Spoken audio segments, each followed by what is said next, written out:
Commander, something you need? How's the Normandy performing? Is she everything they said she'd be? She's the best ship in the fleet, if you've got a pilot who knows how to handle her. Balance isn't what you'd expect.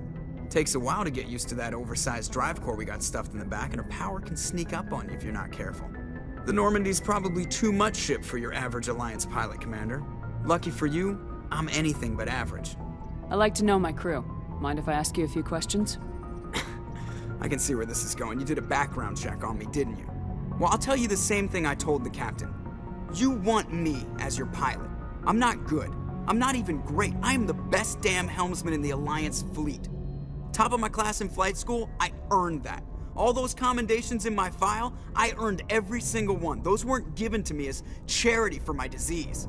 What are you talking about? Are you sick? You mean you didn't know? Oh, crap. Okay, I've got Vrolik syndrome, brittle bone disease. The bones in my legs never develop properly. They're basically hollow, too much force and they'll shatter. Even with crutches and my leg braces, it's hard to get around. One wrong step and crack! It's very dramatic, but I've learned to manage my condition, Commander. Put the Normandy in my hands and I'll make her dance for you. Just don't ask me to get up and dance unless, you like the sound of snapping shin bones. I need to know more about this Vrolik syndrome if I'm putting my ship in your hands. Yeah, of course you do. It's an extremely rare condition. Nobody knows exactly what causes it. Genetic, maybe. It's treatable, but there's no cure. I classify my case as moderate to severe. I was born with over a dozen fractures, hip, thighs, ankles. My bones were already breaking in the womb. 100 years ago, I wouldn't have survived past my first year. Lucky for me, modern medical science has turned me into a productive member of society. You're not gonna break a bone trying to fly the ship, are you? I don't fly with my feet, Commander, so I'm fine as long as I'm in this chair. I gotta be real careful when I get up to take a piss, though. I can do my job as well as anyone on the ship. Better, actually. So don't worry about it. I'm not trying to make you uncomfortable. Let's talk about something else. Whatever you want, Commander. Why does everyone call you Joker? It's a lot shorter than saying Alliance Flight Lieutenant Jeff Moreau. Plus, I love to make little children laugh. You're dodging the question. Look, I didn't pick the name. One of the instructors in flight school used to bug me about never smiling. She started calling me Joker, and it stuck. Why didn't you ever smile? Hey, I worked my ass off in flight school, Commander. The world's not gonna hand you anything if you go around grinning like an idiot. By the end of the year, I was the best pilot in the academy, even better than the instructors, and everybody knew it. They'd all got their asses kicked by the sickly kid with the creaky little legs. One guess who was smiling at graduation? I have to go. All right, see ya.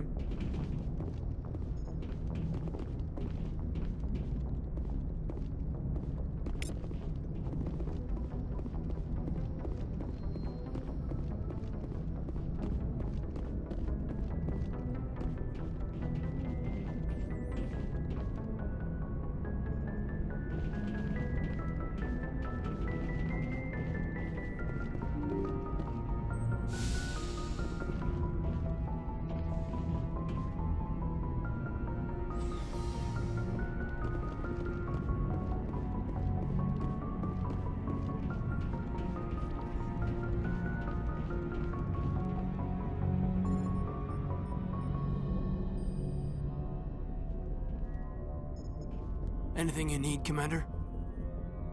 Just trying to get a sense of where the crew's at. Thoughts? I've wasted enough of your time for now, Commander. We'll have time for personal debriefings later. We'll talk another time, Lieutenant. Commander?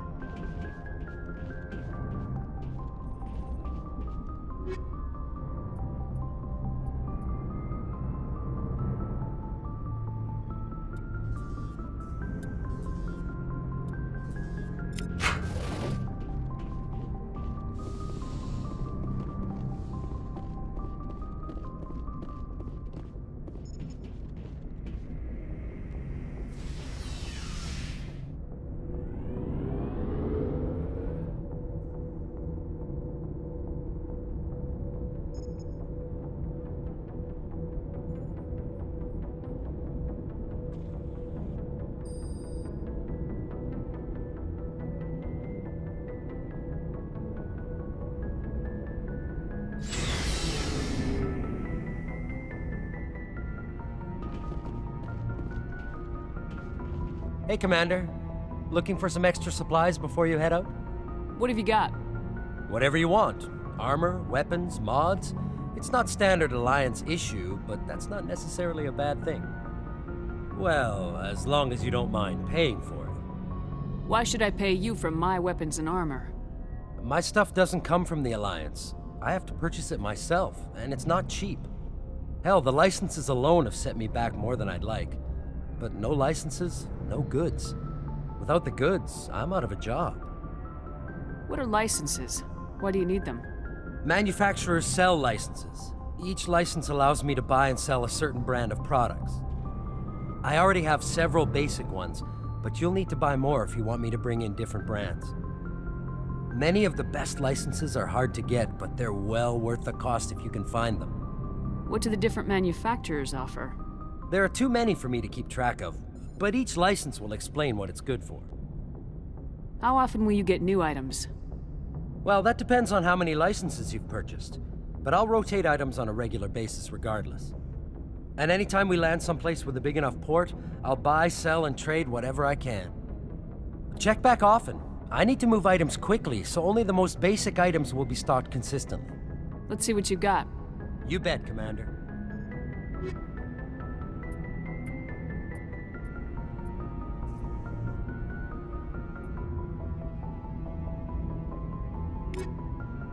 Looking for supplies? Let's see what you've got. You bet, Commander.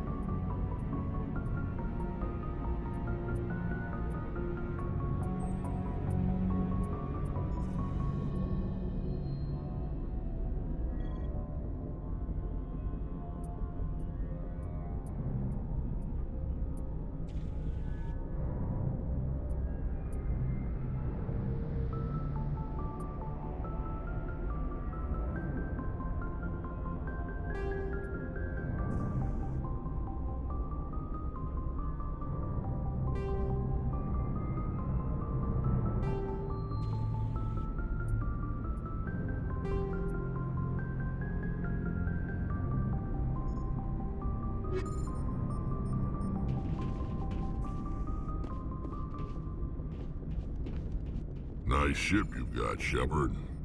What can I do for you? What's your story, Rex?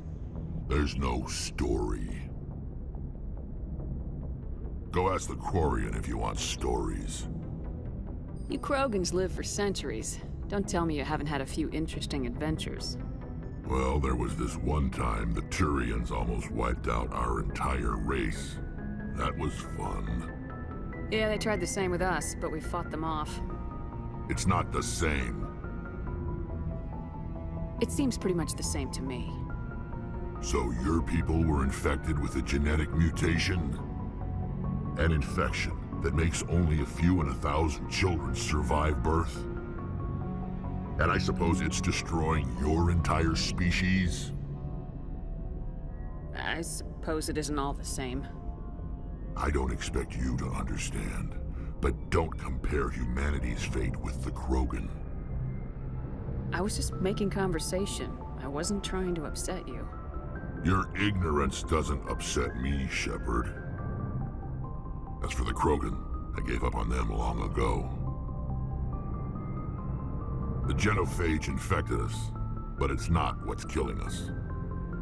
Are your people really dying? We're sure not getting any stronger. We're too spread out. None of us are interested in staying in our own system. Lots of species have left their homes and prospered. But they go to colonize new worlds. We're not settlers. We're warriors. We want to fight. So we leave. Hire ourselves out. And most of us never go back. What can you tell me about the genophage? Ask the Solarians if you want details. They made it. All I know, it makes breeding nearly impossible. Thousands die in stillbirth, and most never get that far. Every Krogan is infected, every one. And no one's rushing to find a cure. Why don't the Krogan try to find a cure? When was the last time you saw a Krogan scientist? You ask a Krogan, would he rather find a cure for the genophage or fight for credits? He'll choose fighting every time. It's just who we are, Shepard. I can't change that. Nobody can. So long, Rex. Shepard. Thanks for bringing me on board, Commander. I knew working with the Spectre would be better than life at CSEC. Have you worked with the Spectre before? Well, no, but I know what they're like. Spectres make their own rules. You're free to handle things your way. At CSEC, you're buried by rules. The damn bureaucrats are always on your back.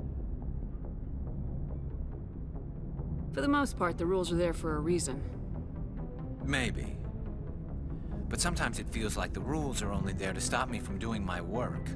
If I'm trying to take down a suspect, it shouldn't matter how I do it, as long as I do it. But CSEC wants it done their way. Protocol and procedure come first. That's why I left. So you just quit because you didn't like the way they do things? There's more to it than that. It didn't start out bad, but as I rose in ranks, I got saddled with more and more red tape. CSEC's handling of Saren was typical. I just couldn't take it anymore. I hate leaving. I hope you made the right choice. I'd hate for you to regret it later. Well, that's sort of why I teamed up with you. It's a chance for me to get off the Citadel, see how things are done outside CSEC. Either way, I plan to make the most of this. And without CSEC headquarters looking over my shoulder, well, maybe I can get the job done my way for a change. If getting the job done means endangering innocent people, then no. We get the job done right, not fast. Got it? I wasn't trying to. I understand, Commander.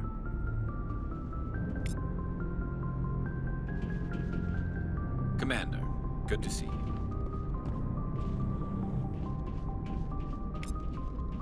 Commander? What's your opinion of the last mission? Kinda wish you'd got there sooner, Commander. No offense, I appreciate the rescue. I just wish... You wish we'd been able to save the rest of your unit. Yes, ma'am. If I had been more alert, we wouldn't have been cut down by an ambush. We never trained to fight synthetics. The Geth haven't gone beyond the Veil in 3 centuries. Our training's supposed to make us able to adapt. I'll make sure it doesn't happen again. Do you have a few minutes to talk? One-on-one? I'm sorry, Commander. I need to get my duty squared away. I wouldn't mind talking more later, though. Dismissed, Chief. Ma'am.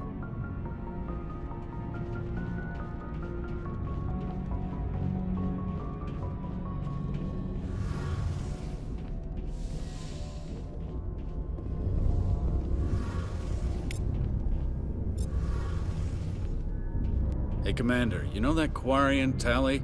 She's been spending all her time down here asking me about our engines. I'll tell her to leave you alone. What? No, she's amazing. I wish my guys were half as smart as she is. Give her a month on board and she'll know more about our engines than I do. She's got a real knack for technology, that one. I can see why you wanted her to come along.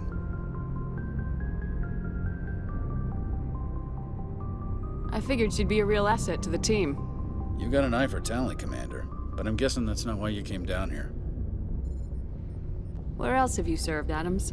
If you name a class of Alliance ship, I've probably served on it. Everything from dreadnoughts and carriers right down to frigates like the Normandy. My last assignment was on the Tokyo, only a cruiser, but she was a good ship. Couldn't hold a candle to the Normandy, though. I want to know more about the Normandy. She's the best ship I've ever served on, probably the fastest vessel ever designed. And she's the only one using the new Tantalus drive core. What's so special about the Tantalus drive core? Proportionally, it's about twice the size of any other vessel. Not only are we faster, but we can run at FTL speeds longer before we have to discharge the core.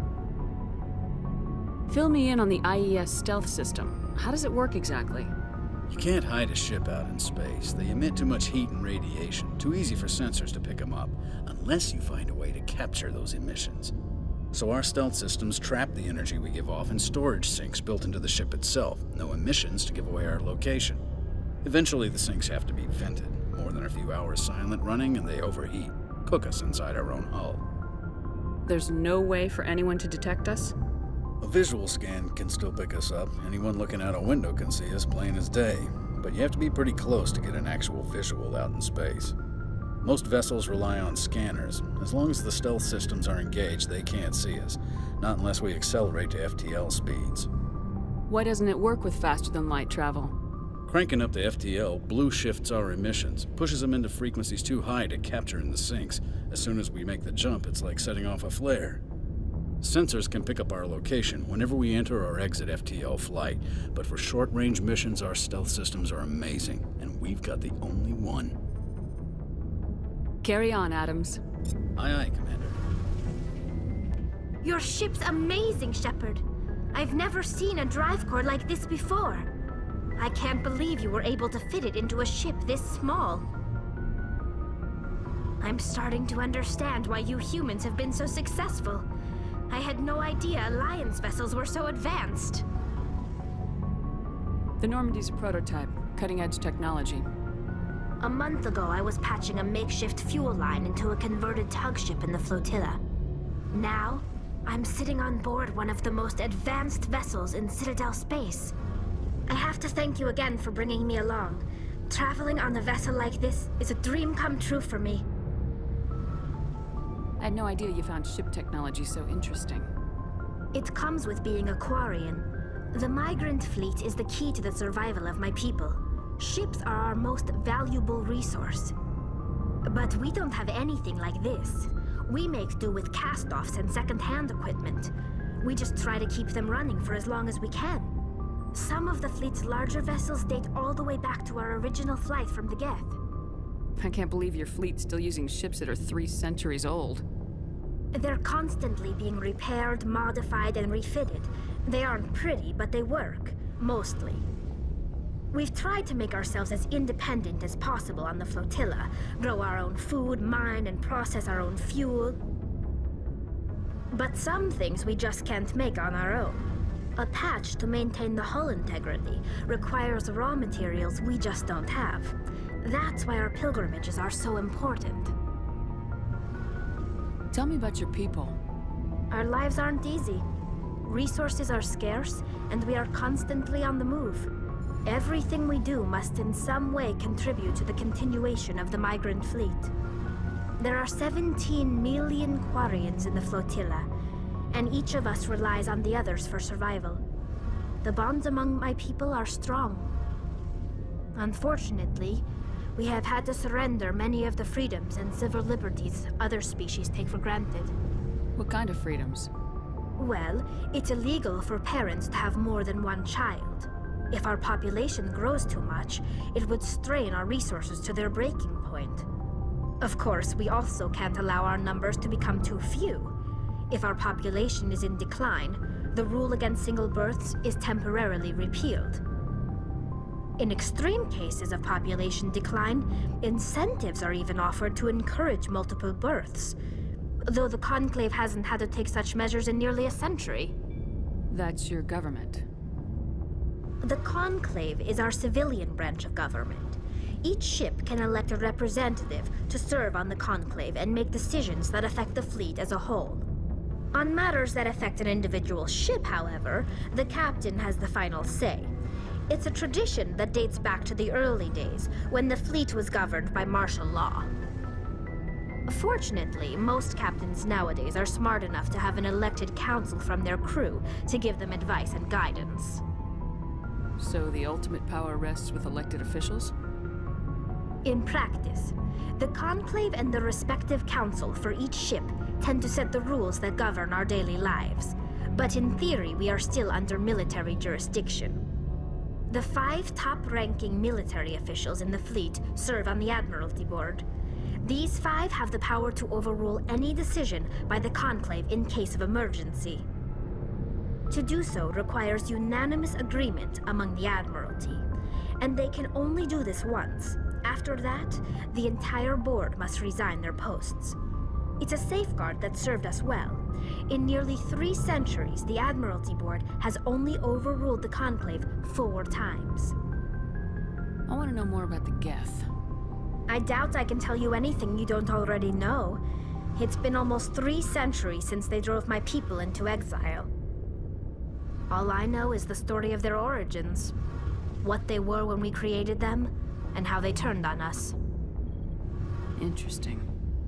The Geth were originally created to serve as an automated manual labor force. Initially, their intelligence was as limited as any VI. Over time, we made small modifications to their programming to allow them to perform more varied and complex tasks, bringing them closer and closer to true AI status. How come the Council didn't step in and stop you? This wasn't true AI research. We may have been skirting the bounds of the law, but we never did anything that was actually illegal. The changes were so insignificant, so gradual, that we were able to control them. Or so we thought. But one thing we underestimated was the power of the neural network. A million Geth thinking simultaneously created an inherently unstable matrix. So the Geth share brainpower? Many of the Geth's logic systems were designed to work in concert with other nearby Geth. Basically, the more of them you have in the group, the smarter they are. So there's some sort of group consciousness? No, nothing like that. They cannot share sensory data or information. Their programming cannot handle that much simultaneous input. Each Geth maintains an individual awareness and identity. The neural network only operates on a process-based level. It's basically the synthetic equivalent of a subconscious. But when they're in close proximity, they can coordinate low-level functional processes, freeing up more capacity for original or independent thought. That doesn't make any sense. I'm probably oversimplifying. The Geth are incredibly advanced and complex creations. All you need to know is that they get smarter when they gather in large numbers. As we built more and more Geth, their effective intelligence became more sophisticated, more abstract. One day, a Geth began to ask its Quarian overseer questions about the nature of its existence. Am I alive? Why am I here? What is my purpose? As you can imagine, this caused a near panic among my people. I don't see what's so bad about those questions. The Geth were created to engage in mundane, repetitive, or dangerous manual labor. That's fine for machines, but it won't satisfy a sentient being for long. The Geth were showing signs of rudimentary self-awareness and independent thought. If the Geth were intelligent, then we were essentially using them as slaves. It was inevitable the newly sentient Geth would rebel against their situation. We knew they would rise up against us, so we acted first. A general order went out across all Quarian-controlled systems to permanently deactivate all Geth. The Geth responded to this order violently. Hey, you can't blame them for fighting for their survival. We had no other choice. The Geth were already on the verge of revolution. By acting quickly, we had a chance to end the war before it began. The hope was that most of the Geth would still be little more than machines, incapable of organized resistance. But they had progressed much further than anyone anticipated. The war was long and bloody. Millions upon millions of Quarians died at their hands. In the end, we were forced to flee our own homeworld. We feared the Geth would pursue us, but they never came beyond the Veil. Now we drift through space, exile searching for a way to reclaim what was once ours. It's hard to feel sorry for you. Your ancestors tried to wipe out another species. We made a mistake when we created the Geth in the first place, but we did not make a mistake when we went to war against them. If we had not acted, they would have wiped us out. They're a synthetic life form. They have no use for organics. None. Why do you think they cut themselves off from the rest of the galaxy? Why do you think they've killed every organic being who's ever tried to contact them? They didn't kill Saren. What does that tell you? The Geth are not innocent victims in all this. They're the enemy. They want to destroy us. Not just the Quarians. All organic life. That's why they've joined up with Saren. And that's why we have to stop him.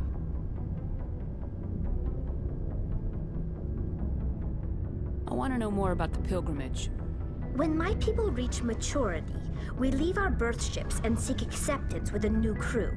It's necessary to maintain genetic diversity among the fleet.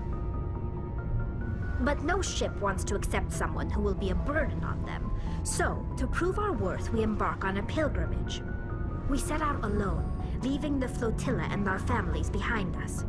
We only return once we have found something of value we can bring back to the fleet. This is presented as a gift to the captain of the respective ship we wish to join. If the gift is accepted, we are welcomed into the crew. Can a captain choose to reject the gift? That doesn't happen often. Most captains are eager to increase the size of their crew. It increases their own standing in our society. Even when a gift is not particularly valuable, the captain usually accepts it out of a sense of tradition. However, there is a stigma to presenting a substandard gift. It's not the best way to make a good impression on a new community. Most pilgrims don't return until they find something worthwhile. I want to talk about something else. Like what? I should go. See you later.